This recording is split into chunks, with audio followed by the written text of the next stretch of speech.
Hello viewers, কেমন আছেন সকলে? আশা করি সকলে ভালো আছেন। তো হ্যামস্টার কম্বাটে একটা কিন্তু প্রবলেম দেখা দিছে, যে প্রবলেমটার কারণে আপনারা সবাই কিন্তু চিন্তিত হয়ে গেছেন যে 26 তারিখে যেহেতু আমাদেরকে হচ্ছে অ্যাডপ দিবে বা হচ্ছে 26 তারিখে যে লিস্টিং প্রসেসটা শুরু হবে। তো লিস্টিং প্রসেস শুরু হওয়ার মানেই কিন্তু অ্যাডপ দিবে এমনটা না, লিস্টিং হওয়ার পরে আপনারা কিন্তু ক্লাইম করতে পারবেন আপনাদের টোকেনগুলো। তো বিষয়টা হচ্ছে যে হ্যামস্টার কম্বাটে যে রিকোয়েস্ট ইরোর যে প্রবলেমটা দেখা দিয়েছে, এটা সমাধান কি বা এটা কেন হচ্ছে? অনেকে কিন্তু আপনারা কিন্তু একেবারে বিভ্রান্ত হয়ে পড়ছেন যে কী করব না করব, মাথায় ঢুকতেছে না কিছু। হ্যাঁ, তো তাদের জন্য বলবো যে এরকম কোনো টেনশন করার বিন্দুমাত্র কোনো কারণ নাই। কারণ হ্যামস্টার কম্বাটে দেখেন রিকোয়েস্ট ইরোর বা নেটওয়ার্ক ইরোর যে প্রবলেমটা দেখা দিচ্ছে, এটা কিন্তু জাস্ট আপনার মনে করেন যে সময় সাময়িকের জন্য, এটা কিন্তু আপনার অল টাইমের জন্য না। অর্থাৎ এই সমস্যাটা কয়েক ঘন্টা বা কয়েকদিন বা একদিন বা 24 ঘন্টার মধ্যেই কিন্তু সমাধান করে দেওয়া হয়। এ যাবৎকালে কিন্তু কয়েকবার কিন্তু মেনটেন্যান্স ব্রেক কিন্তু হ্যামস্টার কম্বাট নিয়েছে। হ্যাঁ, তো প্রত্যেকবার কিন্তু এই হ্যামস্টার কম্বাটে এরকম মেনটেন্যান্স ব্রেক নেওয়ার ফলে কয়েক ঘন্টার জন্য বা দীর্ঘ কয়েক ঘন্টার জন্য কিন্তু অফ থাকছে। তো এই অফ থাকার কারণে কিন্তু আপনারা চাইলে পরে কিন্তু হ্যামস্টার কম্বাটে ঢুকতে পারবেন না।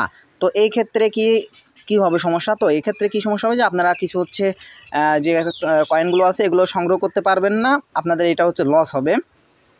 আর প্রত্যেকবার যখন এমন কিছু হয় তো সেই ক্ষেত্রে হচ্ছে তারা হচ্ছে জানিয়ে দেয়। হ্যাঁ, তারা জানিয়ে দেয় যে এরকম কোনো একটা প্রবলেম হবে বা ইরোর হবে। তো আমি কিন্তু এখন পর্যন্ত এইটার কোনো আপডেট তাদের কাছ থেকে আমি এখনও পাই নাই। তো তাদেরকে বলবো নেভার চেঞ্জিং, যাই হোক, তো তাদেরকে আমি বলবো যে এটা নিয়ে বিন্দুমাত্র ভয় পাওয়ার কোনো কারণ নাই। তাদের হয়তো বা সার্ভারে যে প্রবলেমটা আছে ওই প্রবলেমের কারণেই শুধুমাত্র এই রিকোয়েস্ট ইরোর প্রবলেমটা দেখা দিচ্ছে। তো আপনারা হচ্ছে নিশ্চিন্তে থাকেন, এটা কোনো বড় কোনো সমস্যা না। হ্যাঁ, আবার বড় সমস্যা যাদের হচ্ছে কয়েন একেবারেই কম, তারা কাজ করতে পারতেছেন না, তাদের জন্য এটা আসলেই বড় সমস্যা। তো আমি বলবো যে এটা নিয়ে টেনশন করার কিছু নাই, কয়েক ঘন্টা পর অটোমেটিক্যালি আপনাদের ঠিক হয়ে যাবে। শুধুমাত্র কিন্তু হ্যামস্টার কম্বাটেই এই সমস্যাটা দেখাই দিচ্ছে। অনেক সময় কিন্তু মনে হচ্ছে যে এইবার মনে হয় চলে যাবে, এবার মনে হয় চলে যাবে। দেখেন লাস্টে সে নেটওয়ার্ক ইরোর আর রিকোয়েস্ট ইরোর প্রবলেমটা দেখাই দিচ্ছে। তো এই সমস্যার সমাধান দেখেন কিন্তু আমার আবার চলে আসছে। হ্যাঁ, এই সমস্যাটা দেখেন আবার কিন্তু আবার চলে আসছে। দেখেন আমি কিন্তু আবার কিন্তু হ্যামস্টার কম্বাটে ঢুকে পড়ছি। এটা বলতেই কিন্তু আমি হ্যামস্টার কম্বাটে ঢুকে পড়ছি। মানে দেখেন উপরে কিন্তু আমার রিকোয়েস্ট ইরোর প্রবলেম দেখাচ্ছে, আবার কিন্তু আমি এখানে ঢুকে পড়ছি। মানে এটা জাস্ট কী বলবো, একটা কোইন্সিডেন্স হয়ে গেছে আমার সাথে, মানে হয়ে গেছে আর কি। মানে আনফর্চুনেটলি বলবো নাকি ফর্চুনেটলি বলবো বুঝতে পারতেছি না। মানে আমি ভিডিওটা বানাইতেই ঢুকে পড়ছি। তো এটা আমি বলবো যে এটা বড় কোনো সমস্যা না, এটা হবে, এরকম চলতে থাকবে। দেখেন গত রাতে আমি হচ্ছে ডেইলি কম্বো নিছি, আমার সেটা এখন আসতেছে।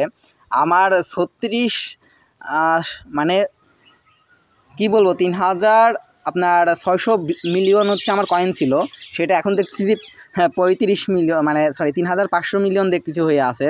তো অর্থাৎ হয়তো আমার এটা হয়ে গেছে আর কি, কোনো কারণে মনে হয় ইরোরের কারণে এটা মানে কমে গেছে। তো ব্যাপার না, তো আমি এটা আবার ঠিক করে নিতে পারবো।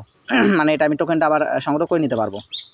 তো আপনাদের এই যে সমস্যাগুলো যাদের হচ্ছে তাদের বলবো যে বিন্দুমাত্র টেনশন করার কারণ নাই। যে আমার কিন্তু দেখেন কার্ড আপগ্রেড নিচ্ছে, আপনারাও কিন্তু চাইলে এরকম কার্ড আপগ্রেড করে নিতে পারেন। দেখেন কিন্তু আমার কিন্তু অলরেডি চলে আসছে, অর্থাৎ ভিডিওটা যে আমি আপনাদের উদ্দেশ্যে বানাচ্ছি তো বানাইতেও দিল না বেটারা। হ্যাঁ, তার আগেই ঠিক করে দিল। তো যাই হোক, খুশি মনে আপনারা এখন কাজ করতে পারবেন, সমস্যা নাই। যাদের সমস্যাটা দেখাই দিছিল তারা এখন হচ্ছে ঢুকতে পারেন। তারপরেও দেখেন কিন্তু আমার এখানে উপরে কিন্তু এটা লেখা উঠতেছে যে রিকোয়েস্ট ইরোর প্রবলেম, এটা কিন্তু লেখা উঠতেছে। এটা বর্তমানে কোনো ব্যাপার না, আপনারা কাজ শুরু করেন বা চেষ্টা করেন। চেষ্টা করতে করতে হয়তো একবার ঢুকে যাবে। হ্যাঁ, তো একবার ঢুকতে পারলে মনে করেন যে আপনার কিছু তো ক্লাইম হয়ে থাকবে, এই ক্লাইম হয়ে থাকলে মনে করেন যে আপনার লস নাই। তো ধন্যবাদ সবাইকে। আর আপনাদেরকে বলবো যে আমার হচ্ছে টেলিগ্রাম গ্রুপের লিঙ্ক আমি ডিসক্রিপশন বক্সে দিয়ে দেবো, যে কোনো সমস্যার সমাধান পেতে আপনারা সেখানে যোগাযোগ করতে পারেন। ধন্যবাদ সবাইকে, আল্লাহ হাফেজ।